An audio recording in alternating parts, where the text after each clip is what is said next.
la médiation devient aphone, tout simplement. Vous savez, on nous avait demandé de quitter Uvira. Twabwiwe kurekura umujyi wa Uvira, twarabikoze kugira ngo twerekane ko dushyigikiye amahoro.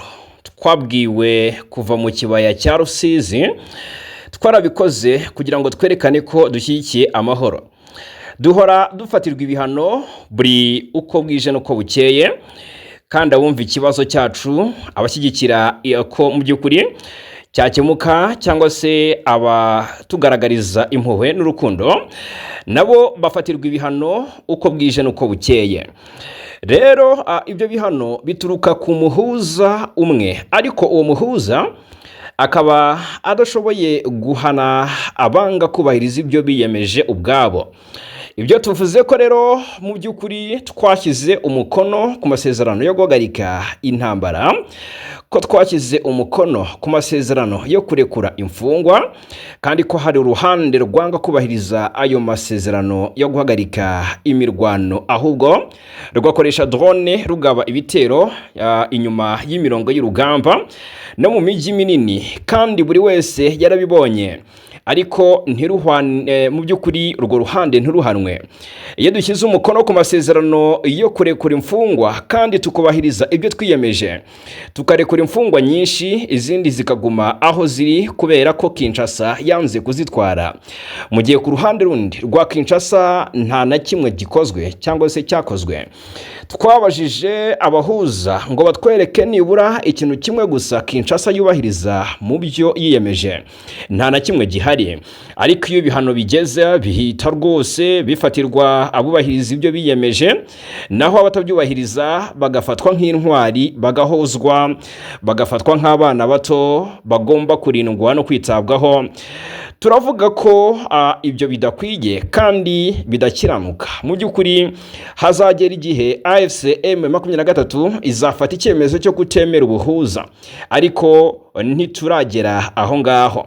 Ariko kandi turabivuga, hazagera igihe tuzafata inshingano zo kwirinda no kurinda inzira y'amahoro, kuko mu by'ukuri dukomeje kwizera inzira y'amahoro, kandi dukomeje kwizera ko iki kibazo kidashobora gukemurwa uretse binyuze mu biganiro n'amahoro. Murakoze. Yes, birumvikana cyane rero ko twinjiye mu makuru agezweho muri aka karere k'ibyaga bigari, twibanda ku mutekano ku butaka bw'Uburasirazuba bw'igihugu cya Kongo.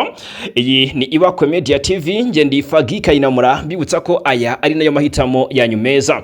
Ni Bertrand Bisimwa, ni umwe mu bayobozi bakomeye ba M23, ni vice president, akaba mu by'ukuri yungirije Colonel Nanga. Uyu Bertrand Bisimwa ni perezida wa M23.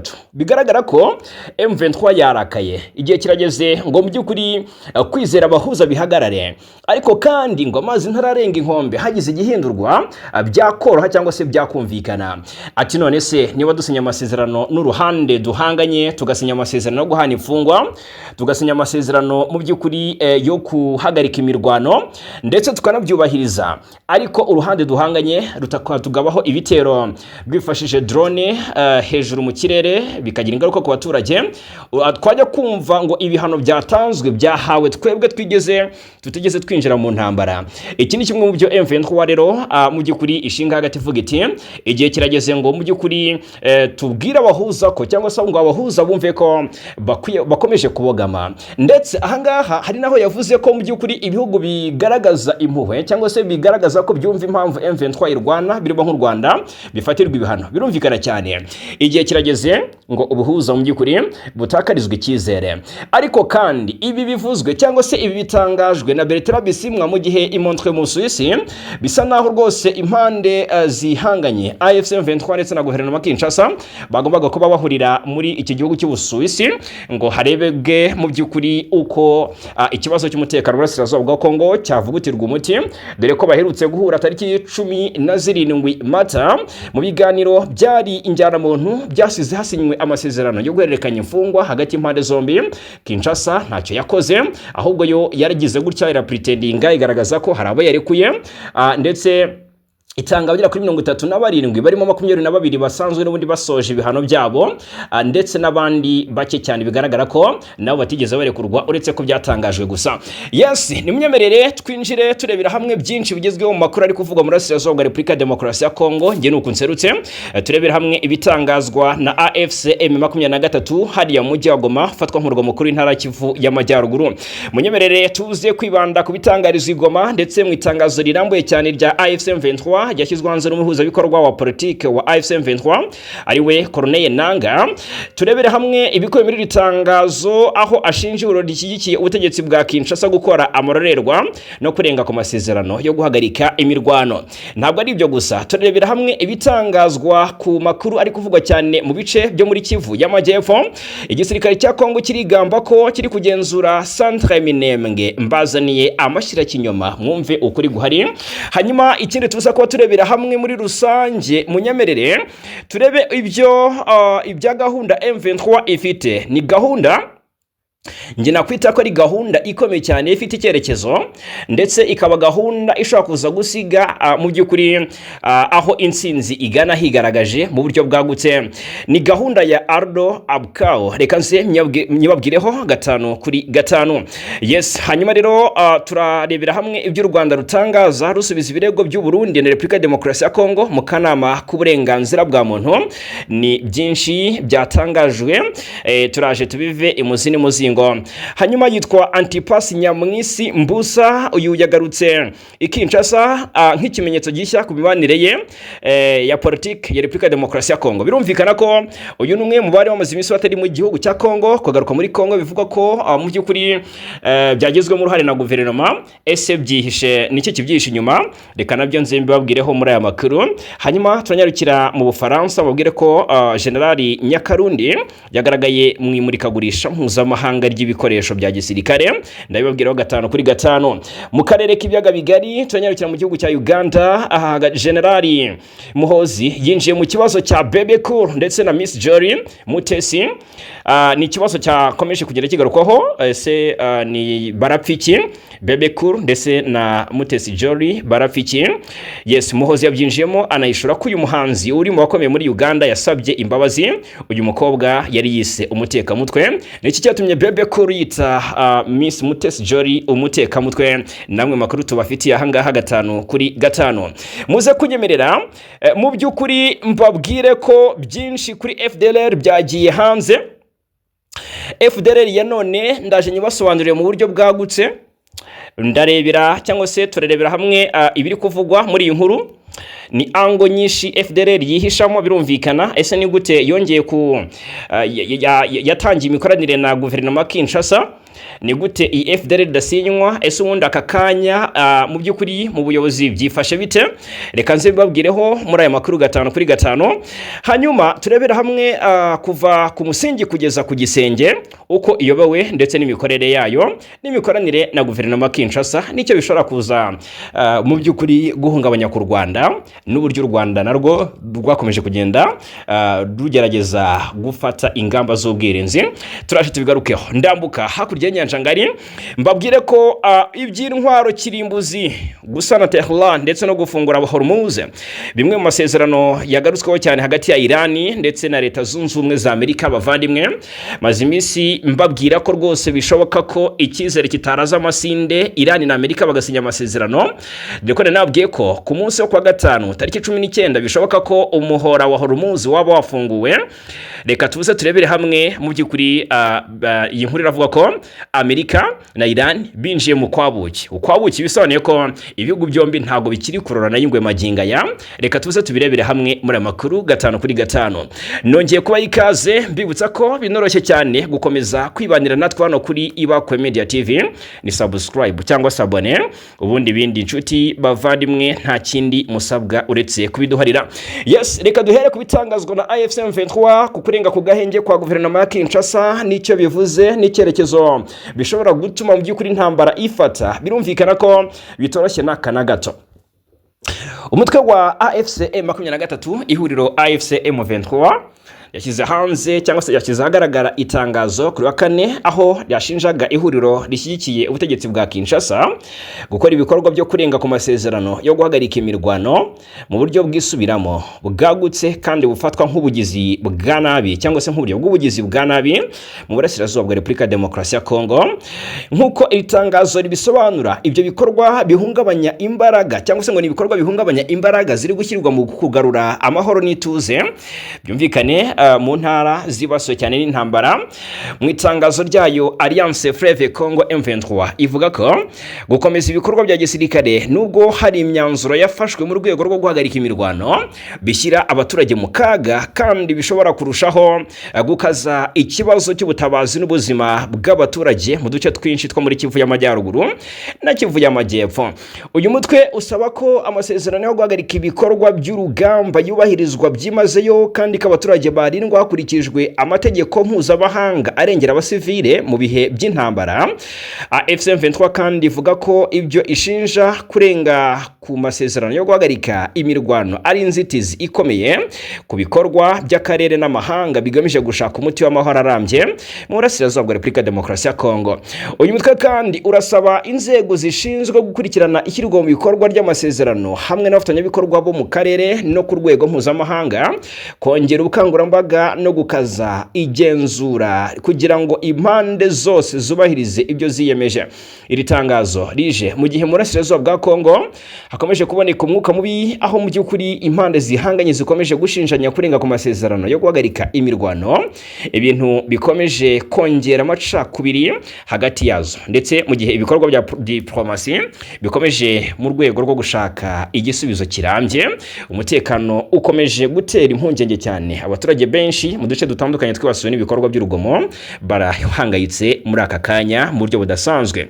AFC M23 yongeye gushimangira ko ishyigikiye igisubizo cya politike kuri intambara, inasaba ko hafatwa ingamba zifatika zo kongera kubaka icyizere hagati y'impande zihanganye, kurinda abaturage no kugarura ituze muri aka karere. Muze kunyemerera mbabwire ko iyi ntambara M23 yifuza ko yarangira ndetse mu mahoro.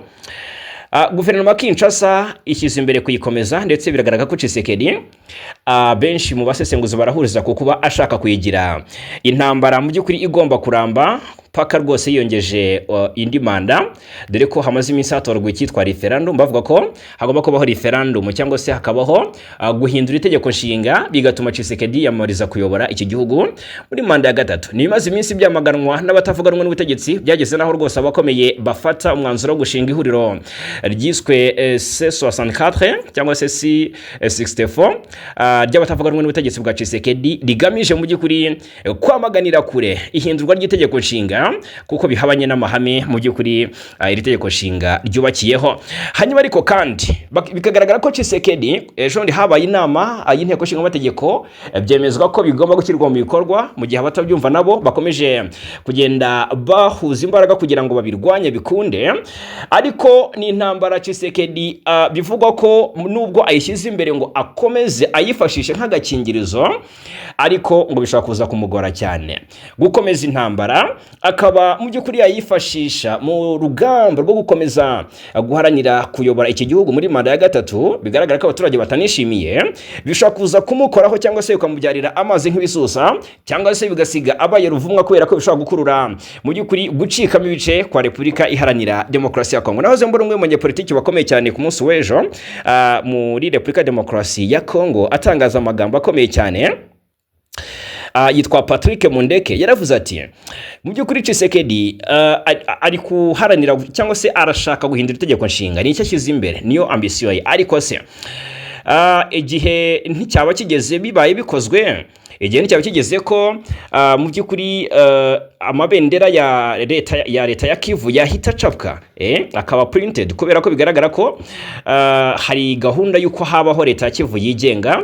Ni na bimwe mu byo abenshi bahurizaho bavuga bati M23 ishobora kugira mu by'ukuri igice cy'uburasirazuba bwa Kongo kikaba igice cyigenga kitagenzurwa na guverinoma cyangwa se kitayobowe na guverinoma Kinshasa. Tshisekedi akaba ari perezida w'igihugu cyangwa se n'undi, ariko uburasirazuba bwa Kongo bukaba butamureba. Uyu munyapolitiki witwa Patrick Mundeke yavugaga ko uburasirazuba bwa Kongo by'umwihariko akibona cyane kuri Kivu y'Amajyepfo n'iy'Amajyaruguru mu by'ukuri intara zigenzurwa na M23 yavuze Maniema, avuga intara, avuga Chopo, avuga Ituri, avuga na Uele ndetse na Katanga. Avuga ko rwose mu gihe Tshisekedi yahindura itegeko nshinga iki gice cyaba igice cyigenga kandi kiyobowe neza, Kinshasa itakireba. Byumvikane ko birashoboka ko iki gihugu cya Repubulika Demokarasi ya Kongo kiri kugana ahabi, bigaragare mu buryo bwagutse. Wenda ngira ngo abakunzi bacu namwe muze kumva ibitekerezo. Tshisekedi arashaka guhindura itegeko nshinga ngo akomeze ayobore igihugu, birumvikana, ariko ubwo kugira ngo azageze ku musozo w'imanda ya kabiri ejo ndi mwaka 2028 akeneye ko intambara ibigikomeje. Bavandimwe, mwumve ko intambara atangiye mwaka 2022 n'aka kanyira cyakomeje. Ese bizagera 2028 icyerekezo intambara igeze he? Ibiganiro birakomeje ndetse abahuza bakomeje kuvuga utuntu ariko bikagorana cyane. M23 na Kinshasa bagasinya amasezerano ntakirwa mu bikorwa, ibigaragara ko intambara hari byinshi mu by'ukuri ihishe. Hanyuma reka tuve muri ibyo cyangwa se tuve kuri ingingo, turebera hamwe amakuru ari guturuka muri Kivu y'Amajyepfo. Impande zimwe na zimwe zirigamba intsinzi mu buryo budasanzwe. AFC M23 yaje ivuguruza amakuru yatangajwe n'igisirikare cya Repubulika Iharanira Demokarasi ya Kongo. Mu by'ukuri igisirikare cya Kongo kigambaga ko cyafasha agace ka Minembwe.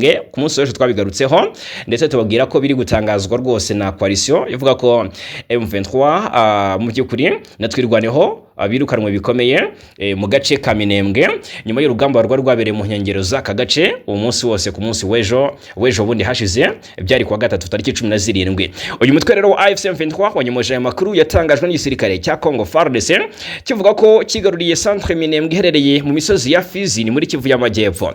Kuwa gatatu niyo nkuru ya soje umunsi nyuma y'imirwano yari iriwe, nibwo Lieutenant Ligan uyu yitwa ngo Ligan Mbuyi Kalonji, uyu muvugizi wa FARDC mu bikorwa bya Sokolade. Yego, uyu rero yari yigambye mu by'ukuri kwigarurira Minembwe nyuma yo kwirukanamo imitwe yatwirwaneho ndetse na AFC M23. Ni AFC M23 rero nayo yaje mu by'ukuri kutarifana biciye mu muhuzo bikorwa wayo wungirije ushinzwe ubukungu n'imari Dr Freddy Kaniki. Kuri wa kane yabwiye abanyamakuru ko Minembwe itarigera ifatwa, agira ati kubyuko baba barafashe Minembwe rwose ntekereza ko bifuza ko bakabaye barayifashe. Ati ntayo bafashe kandi ntibazigera bayifata. Dr Freddy Kaniki yavuze ko ibiri kuba Minembwe ari cyiza kuko ngo ni cyiza kuko ari guverinoma iri kurwanya abaturage bayo. Avuga ko bitandukanye n'imirwano ibera mu bindi bice bya Kongo Kinshasa aho usanga hanini ishingiye ku mabuye y'agaciro. Imirwano yo mu Minembwe rero akagaragaza ko mu by'ukuri ni Kinshasa ni leta iri guhiga abaturage bayo. Ati impamvu yonyine mu by'ukuri hariya hari imirwano ni ukubera ko hari abaturage bahatuye badashakwa, batifuzwa ndetse bagomba gusibwa ku ikarita. Freddy Kaniki yunzemo ko intambara iri mu Minembwe itari ya none kuko ishinzwe cyangwa se ishinze imizi mu myaka myinshi ishize ubwo abanyamulenge mu by'ukuri bamburwaga ubwene gihugu. Avuga ko kandi ibiri kuba mu Minembwe ari ugushyira mu bikorwa umugambi wa leta ya Kinshasa imaranye igihe wo kurimbura abanyamulenge. Freddy Kaniki cyakora yashimangiye ko abanyamulenge batazaceceka cyangwa ngo bemere kwicwa boshye intama ziri kujyanwa mwibagiro. Ngaye nguko rero ariko hakaba hakomeje nanone hari amakuru asohoka agaragaza ko hashobora kuba hari urujijo. Abenshi ubwo ndavuga ibinyamakuru byandika biri kugenda bitangaza byinshi bitandukanye nyuma y'uko Mbuyi Kalonji Ligan umuvugizi wa Sokolade muri Kivu y'Amajyepfo ku ruhande rwa FARDC yigambye kwigarurira Minembwe centre. Bikaba bavuga ko byabaye mu ijoro ryo kwa gatatu, ariko M23 yo ikomeje kugenda ibihakana ayivuye inyuma ivuga ko iyi atari inkuru ayukuri. Nanjye ubwanjye njuraha nabwira ko mu bice bya Minembwe hari twirwaneho, hari M23 ntabwo igisirikare cya Kongo kirinjira muri izi axe za Minembwe, nubwo umunsi wo kwa gatatu wiriwe ari urugamba rw'imbaturamugabo kugira ngo mu by'ukuri agace ka Minembwe bashobore kuba bakigarurira. mu buryo budasanzwe. Urugamba rwose rwarimo abitwa abahibu, aho FARDC yagabaga ibitero iturutse mu byerekezo bigera kuri bitatu, aho nakubwira 30 y'urugamba mu buryo byari byesa cyangwa se byari bipanze. Amakuru angeraho yavugaga ko ku munsi wa gatatu ubwo imirwano yabaga mu nkengero za Minembwe, ahangaha byari icyo nakwita urugamba rukomeye cyangwa se rw'amagasa. Bikavugwa ko umurongo wa uva Mikenke werekeza ahitwa Gitavi, aha niho hari habera imirwano ikomeye yanagaragayemo abahibu special force badasanzwe. Izi ni special force za FARDC. Aka gace ka Gitavi k'ingenzi kandi kakaba kari ku musozi mu by'ukuri ufite cyangwa se ko ugafite cyangwa se ukagenzura. Na gace iyo ugafite ufite amahirwe yagufasha kugenzuza Minembwe ijisho, kuko na gace kari mu masunzu y'umusozi unamiye Minembwe. Byumvikane ko mu by'ukuri FARDC yari ifite impamvu wenda yakwa advancinga. Hanyuma ariko FARDC na Wazalendo ubwo bararwanya ahangaha za Gitavi bafatanyije bahangana na M23. Bivugwa ko bari bafite umusada w'ingabo z'u Burundi, nanone abakomando b'u Burundi, ariko ngo baje kwatikirira ku bwinshi. Ku murongo wa kabiri wahitwa Bidegu Kalingi, ihuriro rya guverinoma Kinshasa rimo abitwa ngo ni aba Saint-Pierre Noir, ni itsinda ry'abakomando badasanzwe ndetse n'abahibu. Mu by'ukuri barasaga hasi ku butaka, ariko mu by'ukuri bafite n'umusada wa drone za kamikaze na za CH-4 birakomera, bararwana ruburagica. Ku murongo w'urugamba rw'ahangaha Bidegu Kalingi, abahibu bagera kuri 11 amakuru arangaragariza ko bamaze kwasiga ubuzima, ndetse nabo bahoze bigamba ko bishe umwe mu ba koloneli batwirwaneho, ndaje mbabwira izina rye. Ariko noneho ahitwa Lundu, akana agace k'ingenzi cyane kari hafi ya Minembwe centre ku ntera iri mu kilometero nk'icumi werekeza Minembwe. Iyi Lundu iragenzurwa na twirwaneho maginga ya bavandimwe abari gutangaza amakuru yuko FARDC yigaruriye ibice byegera Minembwe. Mu by'ukuri ngo nibasubiza amerwe mu isaho nkuko amakuru angiraho abivuga. Ku murongo wa gatatu cyangwa se axe yibanzweho cyane n'imirwano, bivugwa ko ingabo z'u Burundi zafatanyije na FDLR mu buryo budasanzwe. Na gace kitwa mu by'ukuri ku musozi wahitwa ngo ni Sinai ndetse no ku ruzi rwa Ruiko. Murambabarira, mu by'ukuri ku murongo wa gatatu ibikorwa bya gisirikare bivugwa ko byobowe cyane n'ingabo z'u Burundi, byayobowe n'ingabo z'u Burundi ndetse n'abarwanyi ba FDLR, bafite intego yo gusatira Minembwe banyuze ku musozi wa Sinai no ku ruzi rwa Ruiko, avuga ko hakigenzurwa na twirwareho na AFC M23 maginga ya. Mu by'ukuri ahaho ngo haguye abarundi bagera kuri 31, hari mu by'ukuri n'abandi bakomeretse mu buryo bukomeye. Bikavuga ko bishoboka ko haza gukorwa deployment iturutse Bujumbura, kuko biragaragara ko ngo aka gace ka Minembwe coalition iragakeneye cyane. Nabwo mu by'ukuri amakuru ari gushimangira ko FARDC igenzura Minembwe centre ari amakuru y'ukuri. Mu by'ukuri ndahanange ngo nje nkubitira ikinyoma aharabera inzega. Niyo mpamvu iyo ubana natwe ubusabwa gukanda subscribe. Yego, kanda subscribe.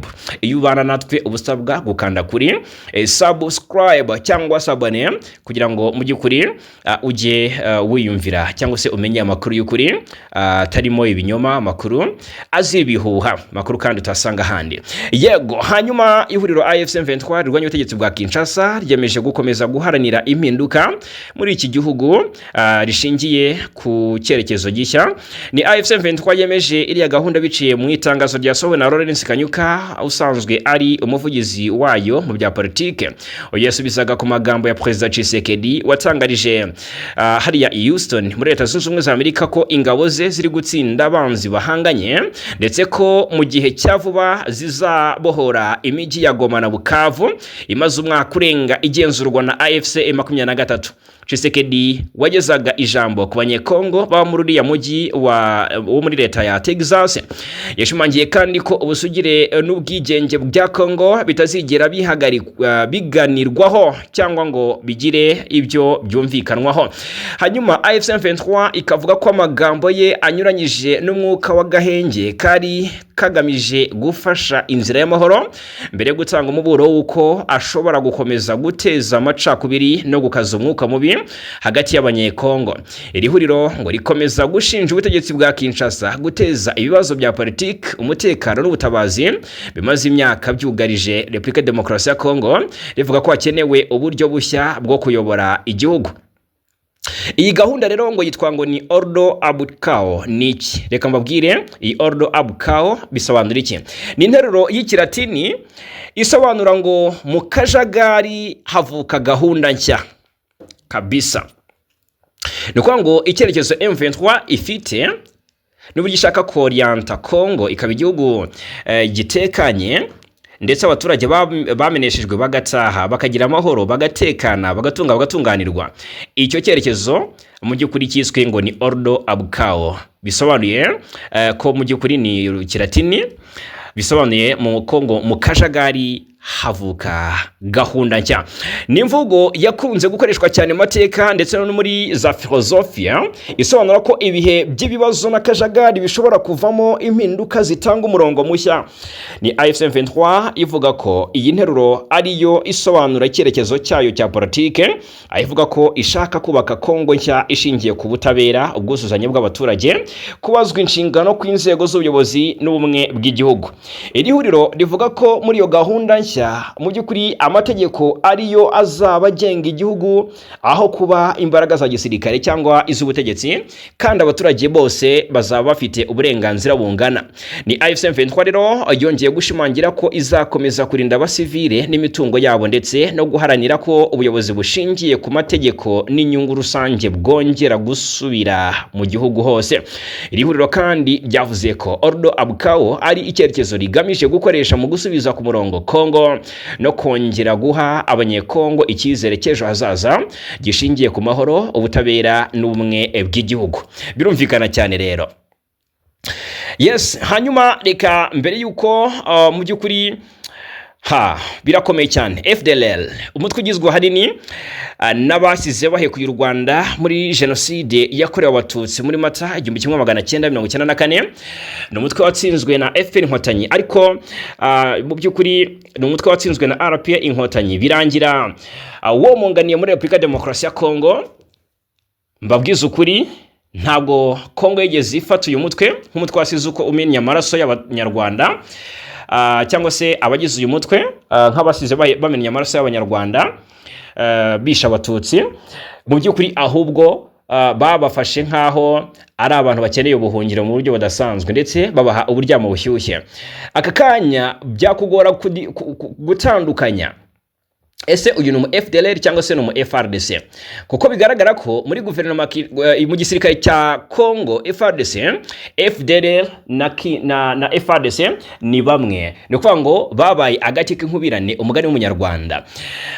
Noneho uyu ni umutwe ubangamira umutekano w'u Rwanda, ndetse uhora uhigira kuruhungabanyiriza umutekano, ndetse rwose abashaka kuwufasha kugira ngo batere u Rwanda ni na benshi. Ubwo Kinshasa turayiheraho, dushyire igihugu cy'u Burundi, dushyire ibihugu nka Tanzania bivugwa mu mugambi wo gufasha mu gutera u Rwanda, ibihugu nka Afrika y'Epfo, nubwo nabonye u Rwanda na Afrika y'Epfo bishobora kuba bigiye gutangira urugendo rwo kubana neza nyuma y'uruzinduko rwa minisitiri w'ububanyi n'amahanga hariya i Pretoria muri Afrika y'Epfo.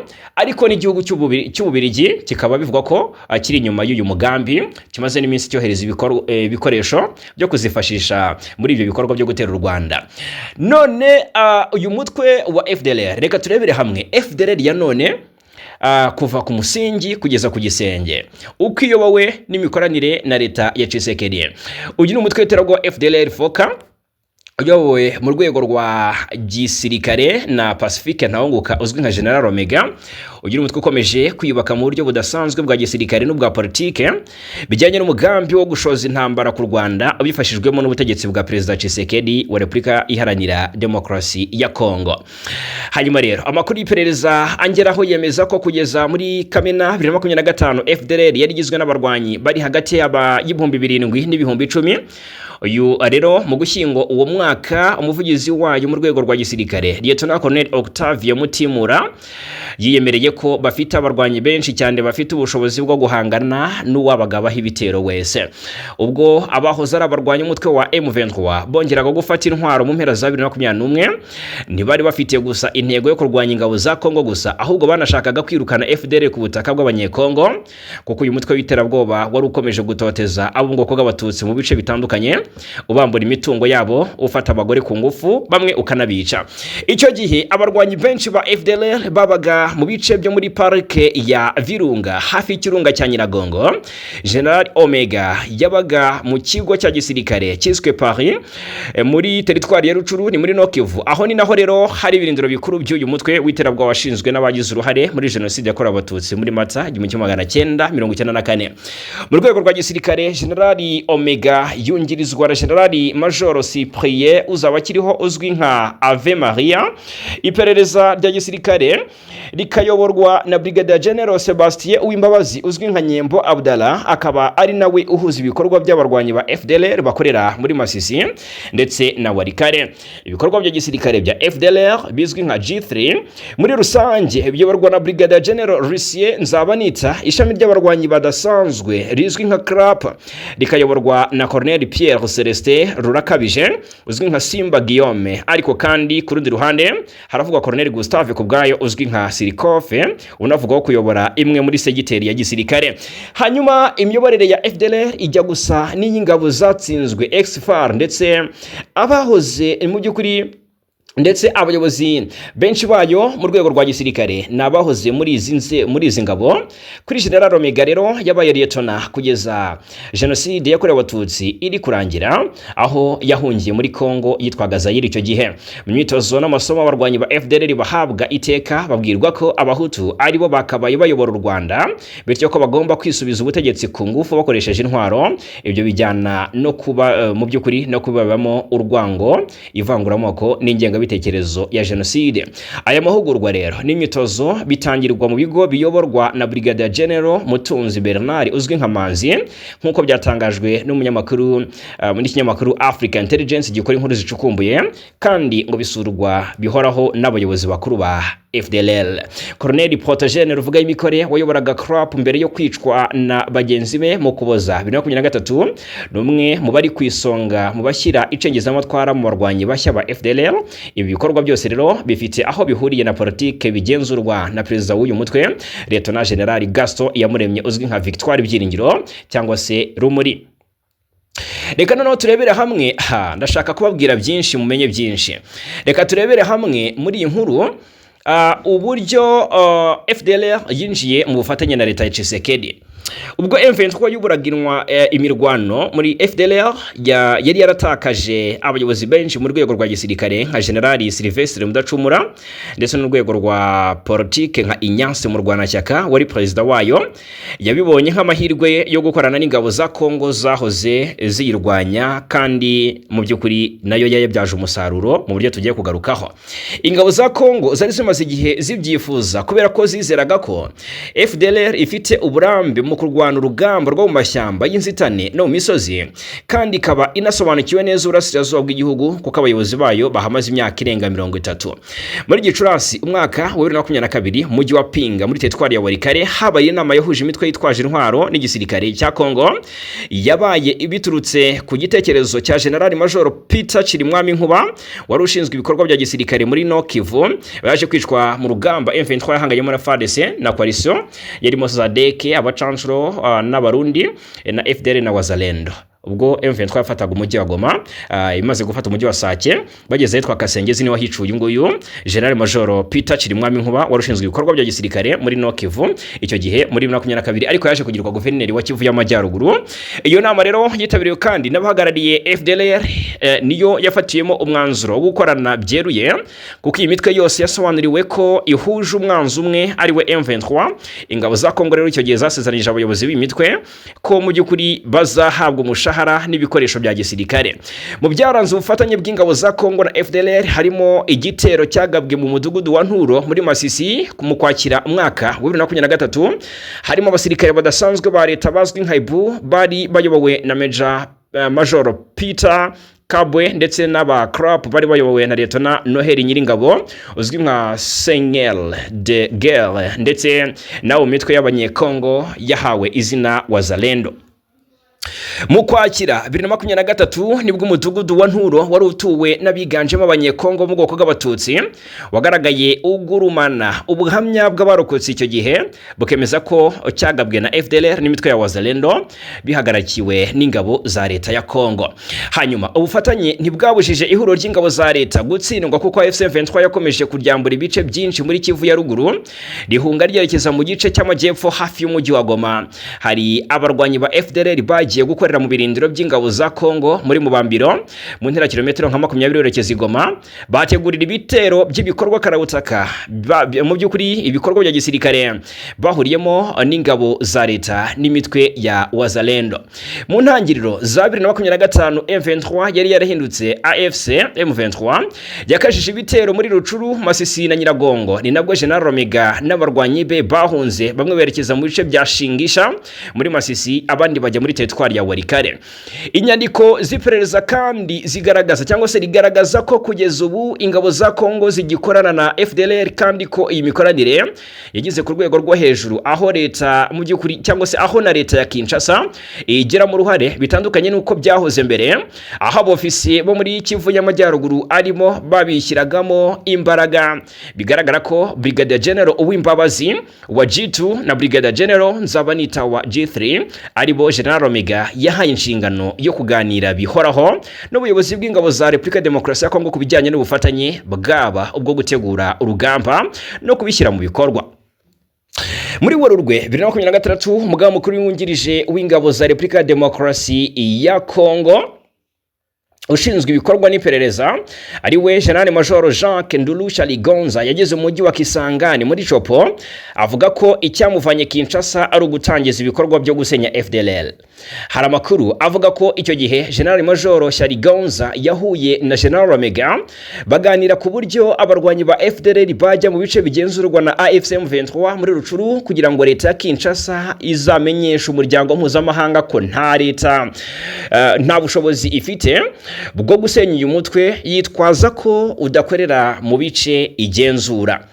General Major Shaligonza yageze Kisangani tariki 29 Werurwe. Minisitiri w'Ububanyi n'Amahanga n'Ubutwererane Ambasaderi Olivier Nduhungirehe mu cyumweru gishize yatangaje ko nyuma y'amasaha 48 gusa FDLR yahise ihabwa intwaro zigera kuri 700. Minisitiri Nduhungirehe rero yagize ati mu by'ukuri ni hashize amasaha 48 ku itariki 31 bohereje indege za Warikare zijya gutanga imbunda hafi 700 kuba FDLR zamorutiye amafaranga amasasu babiha FDLR kandi bari bamaze gutangariza amahanga ko noneho mu by'ukuri babirahiriye bagiye kurandura umutwe wa FDLR. Ubwo rero mu gihe umubano w'u Rwanda na Kongo wazambye, Perezida Tshisekedi yagiye yakira Kinshasa abanyarwanda bafite umugambi wo guhirika ubutegetsi barimo umuhungu wa Juvenal Habyarimana, Jean-Luc Habyarimana mu minsi ishize naherutse i Bujumbura mu Burundi, ndetse n'abahoze muri leta y'u Rwanda bari mu buhungiro. Amakuru avuga ko Tshisekedi yanahuye vuba n'abahoze mu by'ukuri mu buyobozi bwa FDLR barimo Faustin Murego wabaye umujyanama wa Murwanashyaka mu gihe yari perezida w'uyu mutwe, na Taviu Kwitonda ukurikiranyweho n'ubutabera bw'Ububiligi ku ruhare akekwaho muri jenoside yakorewe abatutsi mu Rwanda muri Mata 1994. Reka nizere ko mubyumva neza. Mpereye ku musingi ngera ku gisenge mbasobanura FDLR uburyo ibayeho, uburyo mu by'ukuri ishyigikiwe, uburyo mu by'ukuri ihabwa byose, uburyo habaho kubeshya ko izasenywa imyanzuro irafatwa ariko ntishyirwe mu bikorwa, uburyo iyobowe aka kanya nuko ihagaze. Birumvikana ko ibya FDLR wabivuga bwakwira bugacya, uyu mutwe ngo ushaka gutera u Rwanda gakora ubutegetsi buriho. Bamwe mu bayobozi babo rwose ngo bazongera gutuza umutima nuko bicaje amaburo muri village Urugwiro. Ese bizabahira? Yes, reka tubitega amaso kuko nzi neza ko ingamba z'ubwirinzi u Rwanda rwashyizeho ari ntayeganyezo, ndetse kandi ko gahunda u Rwanda rufite yo kurinda umutekano w'abanyarwanda ari gahunda idakomwa mu nkokora. Reka mu by'ukuri kuri ingingo namwe mutanga ibitekerezo, murabibona mute?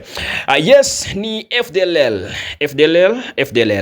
Yes, hanyuma u Rwanda rwasubije ibirego by'u Burundi na Repubulika ya Demokarasi ya Kongo mu kanama k'uburenganzira bwa muntu. Ngira ngo nabyo reka mbibabwireho gatanu ku kandi, nyuma yuko intumwa y'u Rwanda i Geneve mu muryango w'abibumbye Ambasaderi Urujeni Bakuramutsa yabaganye ibyo yavuze ko ari ibirego bidashingiye ku kuri byatanzwe n'intumwa z'u Burundi na Repubulika ya Demokarasi ya Kongo mu nama ya 32 y'akanama k'umuryango w'abibumbye gashinzwe uburenganzira bwa muntu.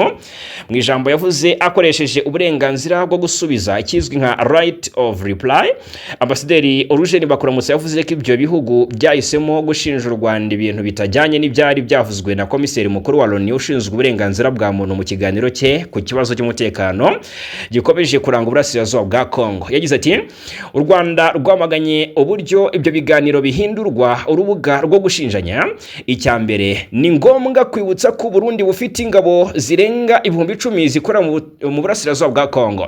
Urujeni Bakuramutsa yavuze ko izo ngabo zikorana n'ingabo za leta ya Kongo FARDC, ubutwa FDLR, wazarenda n'abacancuro b'abanyamahanga Kinshasa yifashisha. Ashimangira ko raporo zitandukanye zagaragaje amakosa akomeye zirimo gukorera abasivili. Ati raporo zo mu bice by'imirwano zagaragaje ihohoterwa rikomeye ryakozwe n'ingabo z'u Burundi ku baturage, ririmo gufata ku ngufu, gufunga abantu mu buryo bunyuranyije n'amategeko n'ibindi bikorwa bikomeye bihonyora uburenganzira bwa muntu.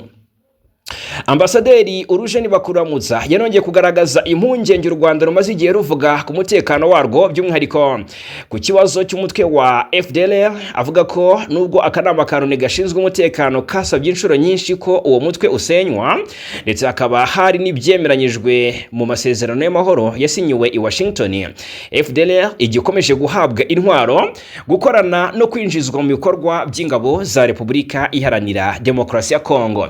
Yongeyeho ko raporo zitandukanye zigaragaza kandi ko ubutegetsi bwa Kinshasa bukorana n'indi mitwe yitwaje intwaro irimo Wazalendo na Codeco. Bakuramutsa yarishimangiye ko Kongo idashobora kuvuga ko ishaka amahoro mu gihe ikomeje gukorana n'imitwe yitwaje intwaro.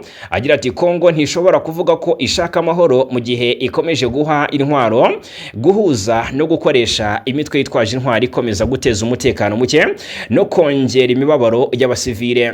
Uyu mudiplomate yagaragaje ko icy'ingenzi ku burasirazuba bwa Kongo no mu karere k'ibyaga bigari ari ugushyira mu bikorwa amasezerano y'amahoro amaze gusinywa, aho kwishingikiriza ku gisubizo cya gisirikare cyangwa ku birego bidafite ibimenyetso bifatika.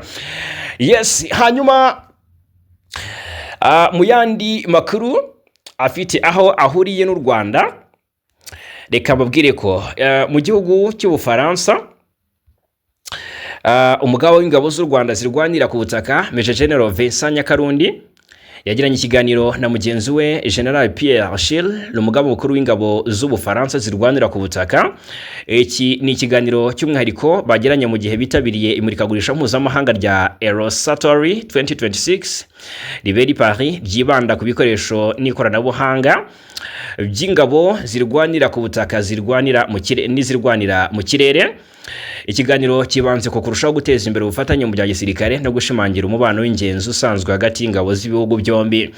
Hano no Kinshasa irabiheraho ivuga ko ingabo z'Ubufaransa ngo ziri gufatanya n'ingabo z'u Rwanda. Amaze iminsi bavuga ko ngo ibice bya Rubaya barwaniyemo mu minsi yashize, mu by'ukuri ngo icyatumye badafata Rubaya ngo hari umusada w'ingabo z'Ubufaransa kuri M23 ngo n'ingabo z'u Rwanda. Hey, biraje ndebe ko iyi nkuru rwose ya General Nyakarundi hari Paris ndetse n'ibiganiro ajyanye n'uyu General Achille, mu by'ukuri reka nze ndebe ko Kinshasa ntakiza kuba ibivugaho.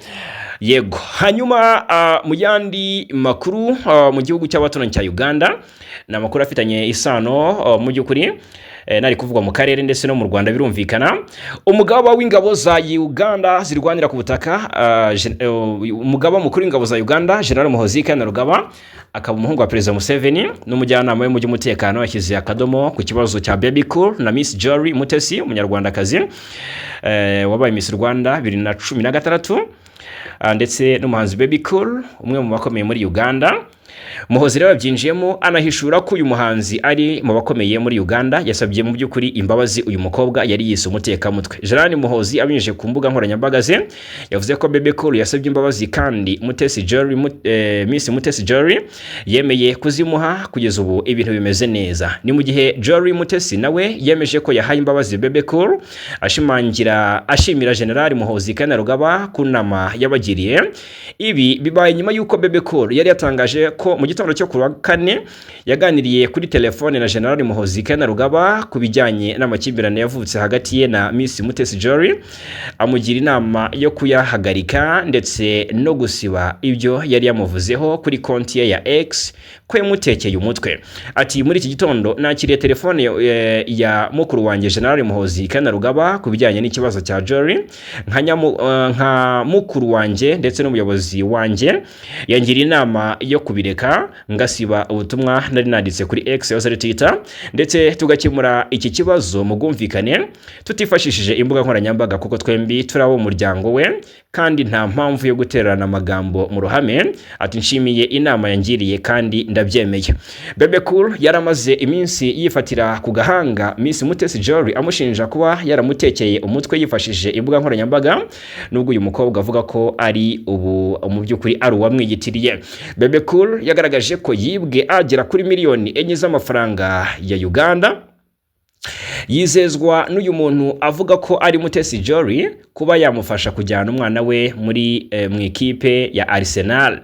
General Muhozi yakemuye iki kibazo akunze kugaragaza ko ari inshuti ya Mutesi Jolly wabaye Miss Rwanda mwaka wa 2016. Yes, hanyuma tugana ku musozo reka nyarukire hakurya y'inyanja ngari.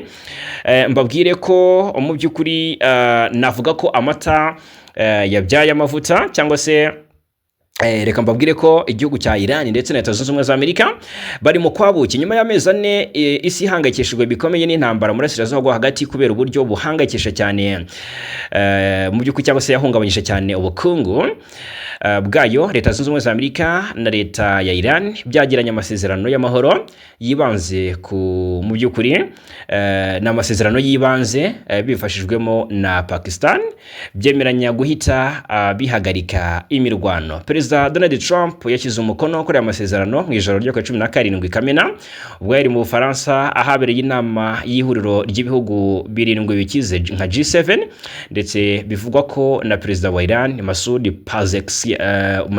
Pezeshkian nawe yamaze kuyasinya, bivuze ko yatangiye kubahirizwa. Ayo masezerano y'agateganyo agizwe n'ingingo nkuru 14 zigaragaza ibyo buri ruhande rugomba kwigomwa n'ibyo rugomba kunguka. Biteganyijwe ko agaciro kayo kazamara iminsi 60 ishobora kongerwa by'umwihariko byumvikanyweho n'impande zombi. Iyi minsi nishira impande zombi zubahirije ibikubiye muri aya masezerano nibwo hazasinywa amasezerano ya nyuma azashyira akadomo kuri intambara. Urwikekwe rwari rumaze imyaka myinshi hagati ya Amerika na Iran rurangire. Ibihugu birimo Israel na Liban mu by'ukuri bigoheke guhagarika ibitero, gufungura umuhora wa Hormuz, gusana ibyangiritse muri Iran no guhagarika umushinga wo gukora ibikorwa cyangwa se gukora intwaro kirimbuzi no gukuraho ibihano by'ubukungu n'ingingo mu by'ukuri zaganiriweho. Mu by'ukuri tuza mu by'ukuri makuru yacu ari imbere no gusobanura mu buryo burambuye mumenye icyo bivuze. Yes, ngaye nguko rero reka mbashimire cyane mu by'ukuri kubana natwe muri aya makuru yo muri iki gitondo cyo kuri uyu wa gatanu tariki 19 Kamena 2026, 5 kuri 5 hano kuri Ibako Media TV. Turakomeza kubana.